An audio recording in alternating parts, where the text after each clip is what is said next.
Je ne connais pas votre opinion par rapport à toutes les nouvelles technologies, même les technologies futures comme les Tesla, les robots, etc. Mais une chose est sûre, c'est que moi j'ai mon propre opinion par rapport à ça. Et je vais vous l'exposer dans cette vidéo. Est-ce que c'est dangereux ou non? C'est ce que nous allons voir.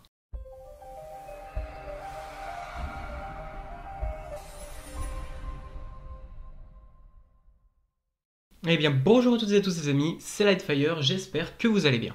J'espère que je ne vous ai pas trop manqué depuis les dernières vidéos, puisque comme je vous l'avais dit, nous sommes désormais passés, comme vous avez pu le constater la semaine dernière, à une vidéo toutes les 2 semaines maintenant.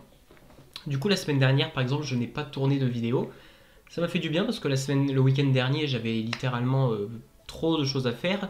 Toute la journée de samedi j'étais occupé pour bosser, que ce soit sur diverses choses, pas forcément mes cours. Et dimanche ma copine était chez moi toute la journée, donc je ne pouvais pas tourner non plus. Donc c'est parfait, là je tourne le lundi puisqu'on est le week-end de Pâques. J'espère que vous avez tous bien profité de votre jour férié malgré qu'on soit confiné, hein, bien sûr. Moi là je sais pas ce qui se passe. On est en avril, le 1er avril est passé, normalement c'est pas un poisson d'avril mais il neige dehors, c'est un blizzard, je vous mytho même pas. Le dérèglement climatique. Bref, aujourd'hui nous allons parler un peu de toutes les nouvelles technologies, mais pas forcément des nouvelles technologies en bien ou quoi que ce soit, on va plutôt parler des dangers des nouvelles technologies, parce que il y a beaucoup de technologies qui arrivent en ce moment, et que je trouve plus ou moins dangereuses. Il y en a certaines qui sont dangereuses, et il y en a certaines qui me posent des problèmes au niveau de l'éthique, et qui sont pas forcément dangereuses. C'est de ça qu'on va parler aujourd'hui un petit peu, on a différents sujets à explorer, donc asseyez-vous confortablement devant cette vidéo, et on est parti pour parler des nouvelles technologies. Et en premier, je souhaiterais parler des voitures autonomes.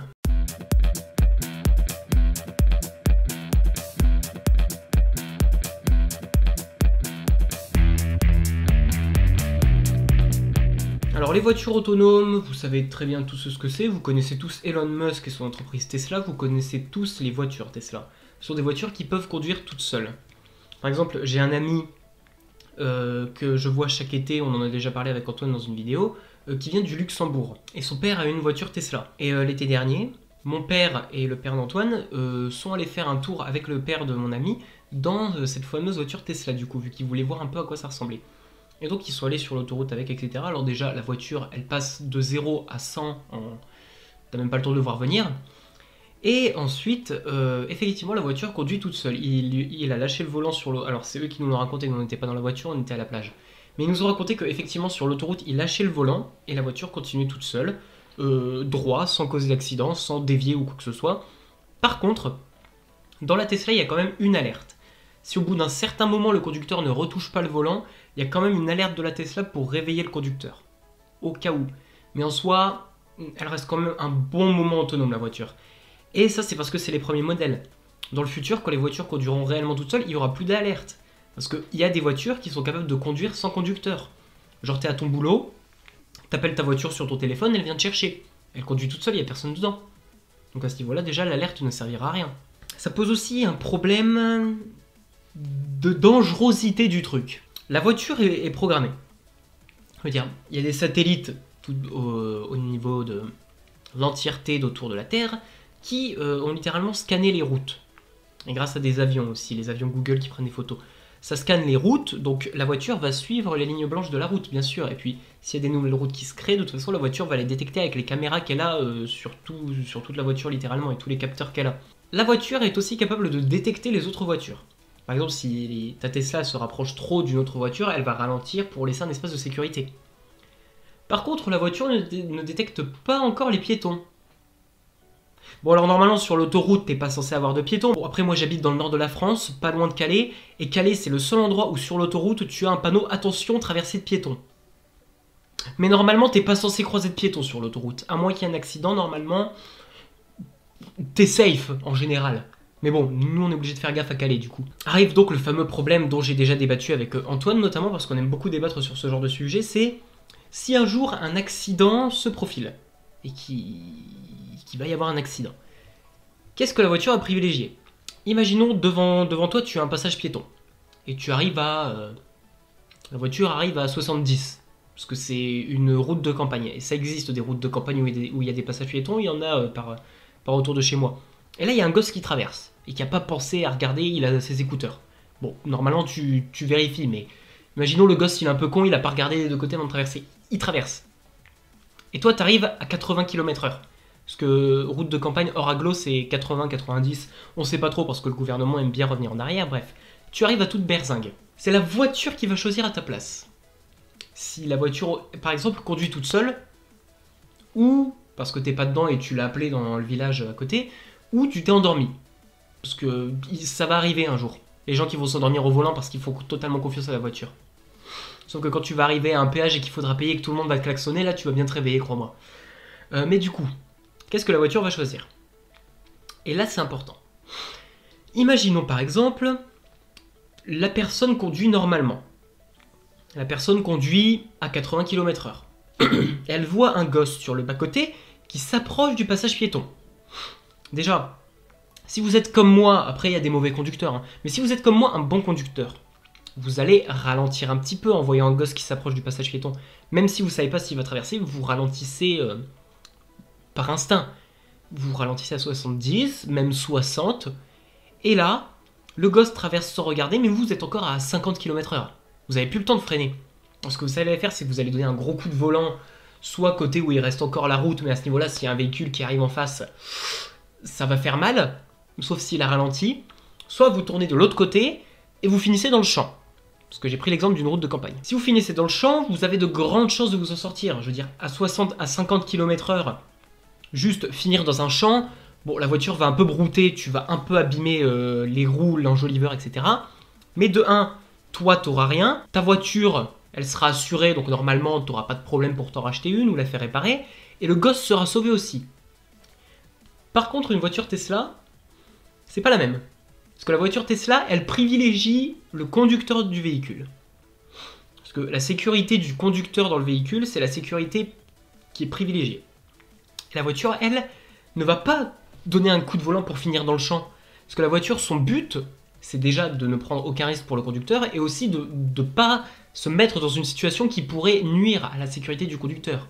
Parce que la voiture, elle est programmée pour voir la route, mais elle n'est pas programmée pour savoir si à côté il y a un champ, une rivière ou un ravin.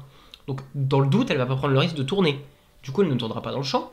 Elle va écraser le gosse. Et continuer à avancer. Hein. C'est pas parce qu'il y a un choc qu'elle va s'arrêter. Donc dans le cas de figure là, tu as sauvé le conducteur. Ta voiture est moins abîmée que si elle s'était paumée dans le champ. Mais il manque une personne dans l'équation. C'est le gosse qui est mort. Ou s'il n'est pas mort, dans le meilleur des cas, il est très fortement amoché. Plus de jambes, un bras en moins ou tétraplégique à vie, quoi. Voilà le problème des voitures. Il y a déjà eu ce truc dans un épisode de Black Mirror, qui est une série sur Netflix que je vous conseille, ça parle des nouvelles technologies justement. Il me semble que dans un épisode de Black Mirror, c'est une histoire d'une personne qui se fait renverser par un camion livreur de pizza automatique. Tu sais, c'est une petite camionnette qui livre les pizzas. Elle s'arrête devant la maison de la personne elle arrive, elle prend sa pizza et le camion repart. Et il n'y a personne qui le conduit. Et bah dans cet épisode, l'histoire c'est qu'une personne se fait renverser par un camion de pizza automatisé. Et après, je vais pas plus vous en dire, si vous voulez aller regarder la série, faites-le par vous-même. Mais voilà, pour vous dire que du coup, c'est compliqué. Bien évidemment, n'hésitez pas à me donner votre avis dans les commentaires par rapport à chaque truc qu'on va évoquer, par rapport à chaque sujet qu'on va évoquer. Par exemple, vous mettez petit 1 tirez votre avis, petit 2 tirez votre avis, voilà. N'hésitez pas à me donner votre avis dans les commentaires, ça m'intéresse beaucoup de savoir ce que vous pensez de toutes ces nouvelles technologies, etc. Parce que finalement, nous, on vit déjà dans un monde de nouvelles technologies. Je veux dire, si on n'avait pas de nouvelles technologies, vous ne seriez pas en train de me regarder actuellement. YouTube, les PC, les caméras, les ring lights, le micro, les téléphones portables, parce que peut-être tout le monde ne me regarde pas sur un PC. C'est juste que j'ai l'habitude de YouTube sur PC, téléphone portable, casque audio, souris, etc. Surtout PC Gaming, hein, c'est vu le level qu'atteignent certains PC et le matos qu'il y a dedans, on est vraiment sur une évolution de malade. Mais donc voilà, on est en plein dans les nouvelles technologies. Les personnes qui vivaient dans les années 1900, ils se diraient jamais ça. Et nous, plus tard, on vivra dans une époque qui est considérée comme vieille par les gens qui vivront en 2200 parce qu'ils auront des voitures volantes. Bon, les voitures volantes, c'est pas possible, ça n'existera jamais, mais vous me comprenez très bien, quoi. Passons au deuxième sujet, qui va en englober deux. C'est de 1, les robots, est-ce qu'ils sont vraiment dangereux? Et de 2, les robots, quelle place vont-ils prendre dans la société?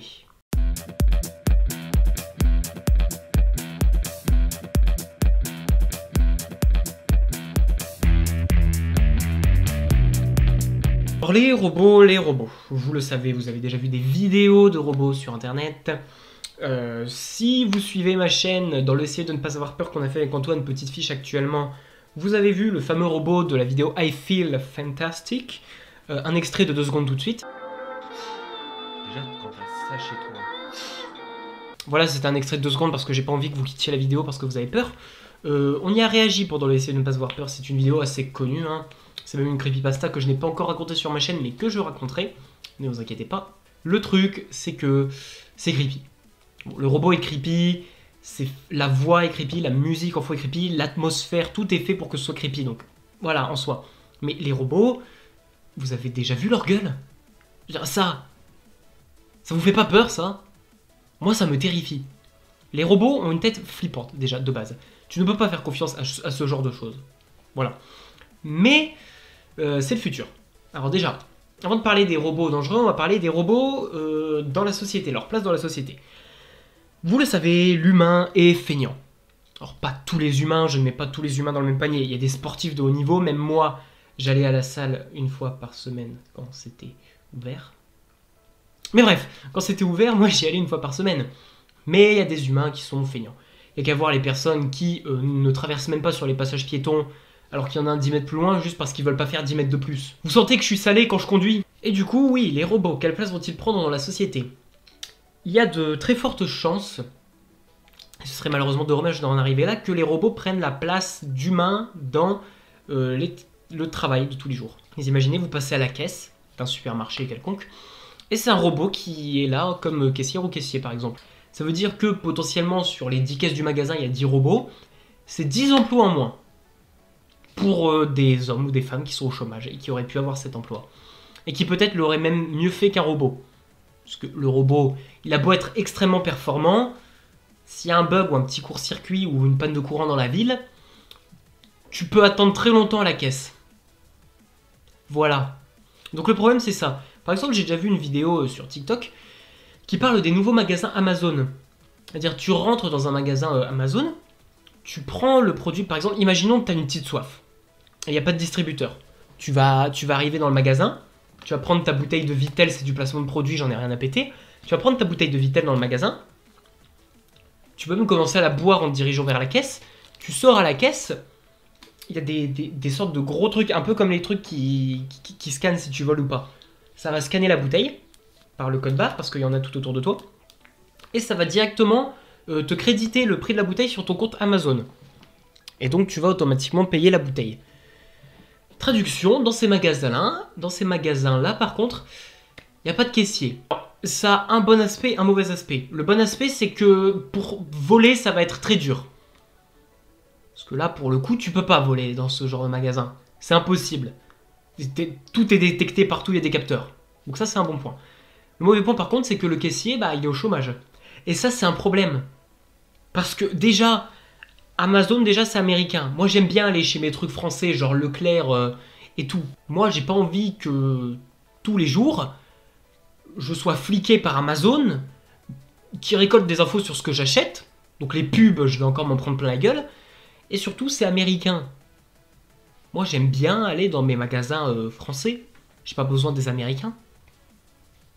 Mais bref, ça c'est un autre débat. Ça, c'est la mondialisation, ça. Mais du coup, oui, il reste plus de boulot après pour les hommes. C'est pareil, hein, les robots, un jour, il y aura des robots dans les salles de ciné qui distribuent les tickets. Il y aura des robots dans les magasins qui rangent les rayons. Donc, il n'y aura plus besoin d'humains pour ranger les rayons. Si tu as besoin d'un conseil, tu vas voir un robot. Il n'y a plus de vendeurs. La prochaine étape, c'est quoi? Des robots policiers?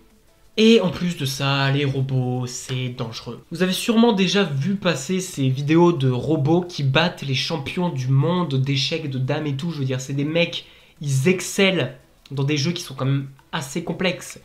Les échecs, c'est complexe. Le jeu de dames, c'est complexe.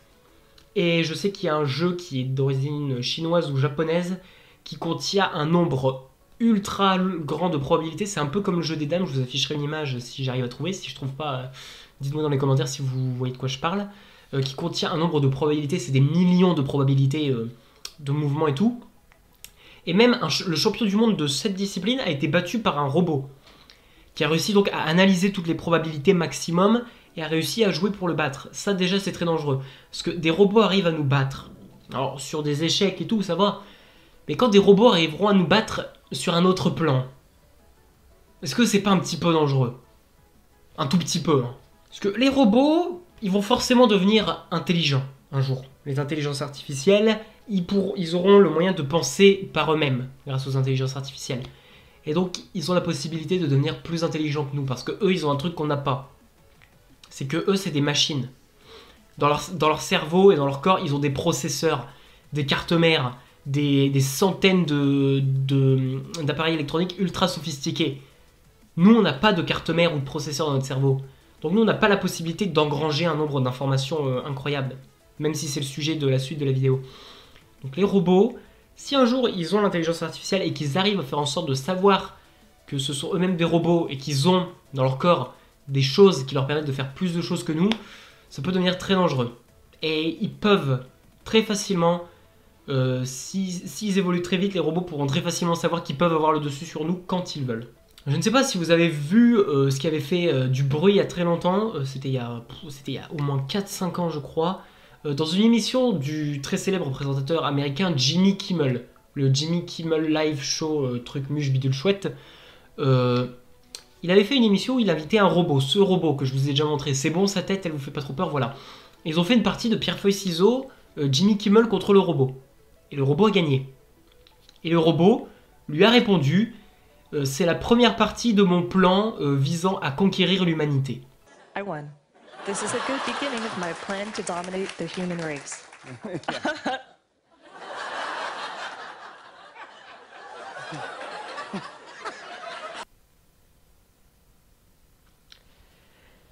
Du coup, moi j'y vais, hein. Ça c'est flippant déjà. Parce que quand tu as ça en face de toi qui te dit ce genre de phrase, tu flippes un peu. Même s'il y a le mec qui a construit le robot à côté qui rigole, tu flippes un peu. Même lui, son rire, c'était un rire nerveux à Jimmy Kimmel, je pense. Donc ça déjà c'est flippant, parce que les robots en soi, ils le savent. Ils le savent très bien qu'ils pourront contrôler l'humanité. C'est pas compliqué.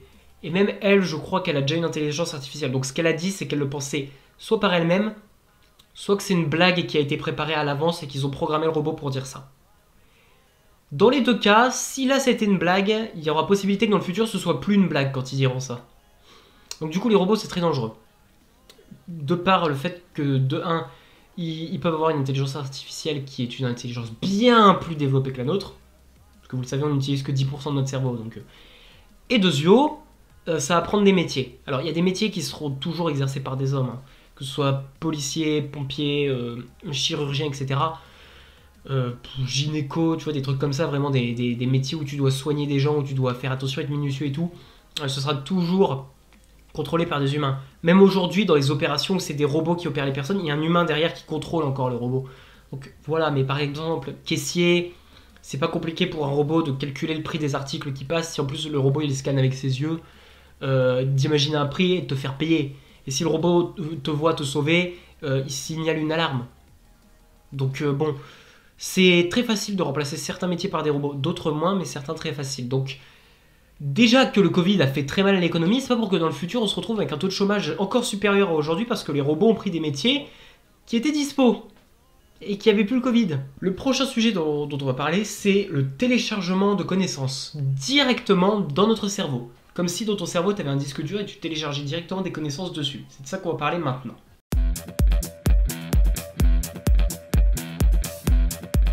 Alors peut-être que vous le savez, peut-être que vous ne le savez pas, il y a déjà eu des articles sur ce sujet.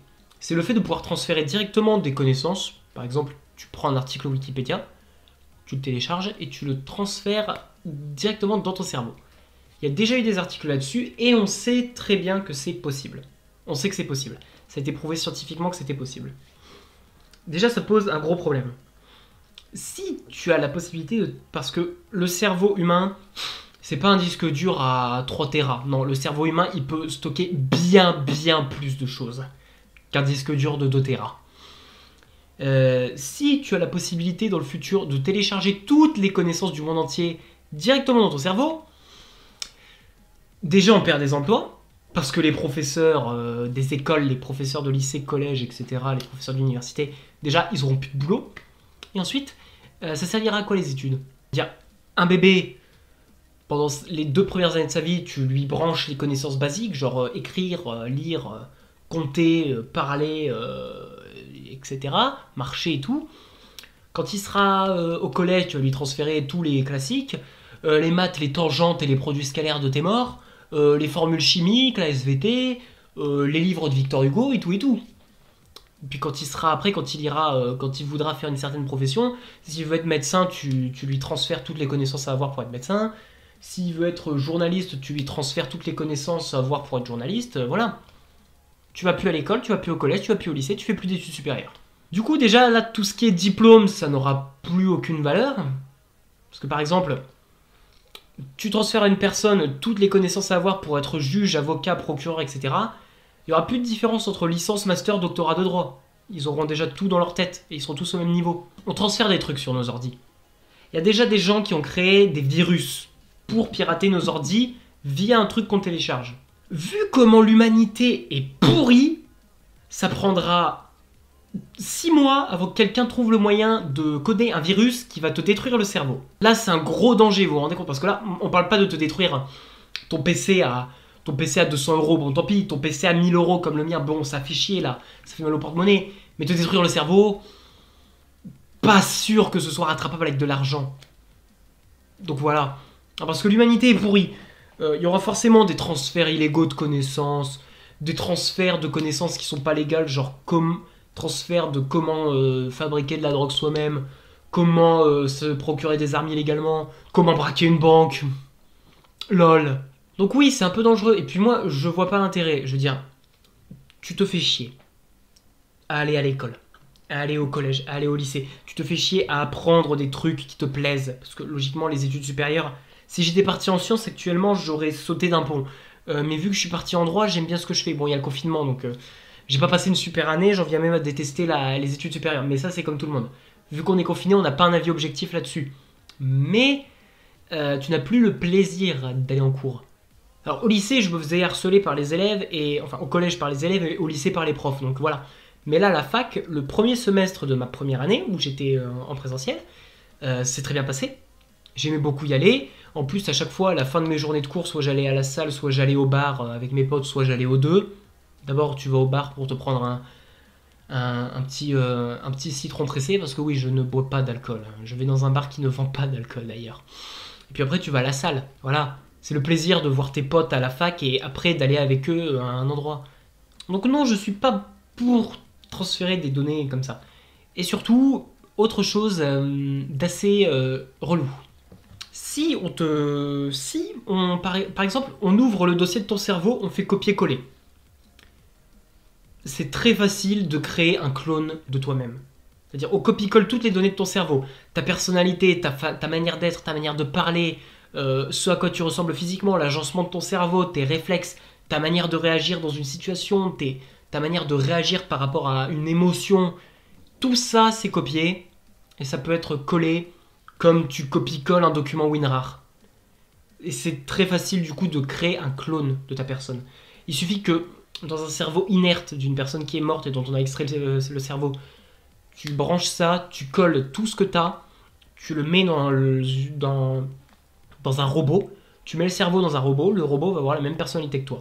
Alors il va pas te ressembler physiquement, parce que si physiquement tu ressembles à un robot, qui es-tu? Et ensuite, le truc c'est que concrètement, ça veut dire qu'il y a un clone de toi qui se balade, qui est exactement comme toi sauf l'apparence physique. C'est chaud un peu.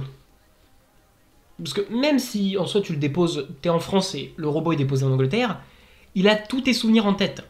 Il sait qu'actuellement il se trouve en Angleterre, parce que t'es pas con, tu sais ce que c'est l'Angleterre, moi j'y suis déjà allé par exemple. Il va savoir comment revenir en France. Bon, il aura pas de passeport, mais à ce niveau-là, dans le futur, je préfère pas imaginer ce que les frontières seront devenues. Et il va savoir où se trouve ta maison. Parce qu'il a tes connaissances, donc il sait où tu habites. Et il va te retrouver. Et il va affirmer qu'il est toi, et que toi tu es un imposteur. Et pareil, toi tu vas affirmer que lui c'est un imposteur. Sauf que lui il va pas te croire, vu que lui il pense être toi. Tu vois là déjà le mindfuck que je suis en train de vous mettre. Et surtout, il est possible que tu perdes certains éléments de ta mémoire. C'est-à-dire, tu penses pas forcément en permanence à tous tes souvenirs. Je veux dire, t'as des souvenirs extrêmement précieux dans ta mémoire. Par exemple, si tu es parent, la première fois que ton gosse a prononcé ses premiers mots, la première fois qu'il a dit papa-maman, la première fois qu'il a marché, tu l'as vu grandir. Si t'es comme moi, que t'as 19-20 ans et que t'as pas de gosse, tu vas plus te souvenir d'autres choses. Par exemple, la première fois que t'as voyagé dans un pays étranger. Moi, par exemple, bon, c'était pas la première fois, mais je suis allé en Islande. J'ai des souvenirs de ce voyage en Islande parce que c'était l'un des meilleurs voyages de ma vie au passage. Voilà, des souvenirs de mon premier baiser avec ma copine. Ça, c'est un souvenir que tu retiens dans ta vie aussi. Mais ça, c'est des souvenirs auxquels tu penses pas forcément en permanence. Là, par exemple, imaginons, t'es en train de jouer à un jeu vidéo genre Call of Duty. Tu vas pas penser en permanence à ton premier voyage, à la première fois que t'as rencontré des amis à internet dans la vraie vie, la première fois que t'as rencontré ton idole, genre un chanteur, le premier concert auquel t'as assisté, voilà, tout ça, t'y penses pas. Et si tu n'y penses, si par malheur tu n'y penses pas au moment où on te transfère tout ça, tu vas en garder certains, même si tu n'y pensais pas, mais tu vas aussi en perdre certains. C'est quasiment sûr qu'il y aura une perte de données. Et si tu perds ce genre de données très précieuses, déjà ça s'apparente à de l'Alzheimer, mais aussi tu perds des souvenirs extrêmement importants de ta vie. Et ça, normalement, c'est des souvenirs que tu n'es pas censé perdre. Passons maintenant au dernier sujet de cette vidéo, c'est la cryogénisation.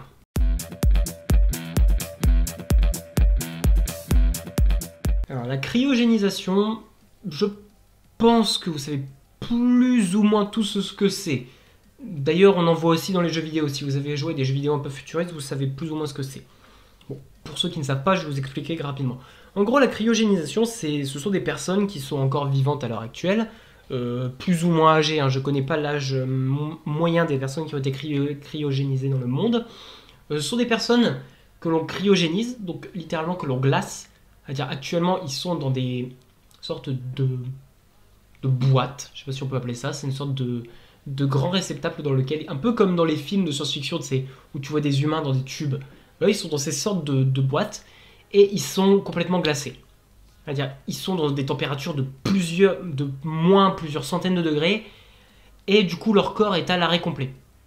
Les muscles ne bougent plus, le sang ne circule plus, le cœur ne bat plus, les poumons ne respirent plus, le cerveau ne fonctionne plus. Ils sont cryogénisés, ils sont glacés, littéralement. Et ces personnes l'ont fait dans le but d'être décryogénisées plus tard, dans le but de peut-être que dans le futur on aura trouvé un moyen de devenir immortel, et eux ils veulent être décryogénisés au moment où on aura trouvé moyen d'être immortel, pour être immortel. C'est-à-dire, là actuellement ils pourraient être en train de vivre leur vie, mais non, ils sont cryogénisés, et ils espèrent que dans plusieurs centaines de milliers d'années, on les décryogénise et qu'ils se réveillent dans un monde, waouh, c'est le futur, il y a des voitures volantes, qu'est-ce que c'est que ça, mon Dieu, c'est un robot volant, mais waouh. Déjà, il faut savoir que dans le monde actuellement, il y a 344 personnes. Ces infos datent d'il y a un mois, peut-être que depuis, il y en a eu 345. Mais avec la pandémie de Covid actuelle, c'est pas vraiment le moyen de te faire cryogéniser, mais bref. Ils ont été... Parce que si tu cryogénises quelqu'un avec le Covid, quand tu vas dégeler le Covid en 2070, nous, on va avoir des flashbacks comme la guerre du Vietnam, on va être très très mal. Mais du coup, voilà.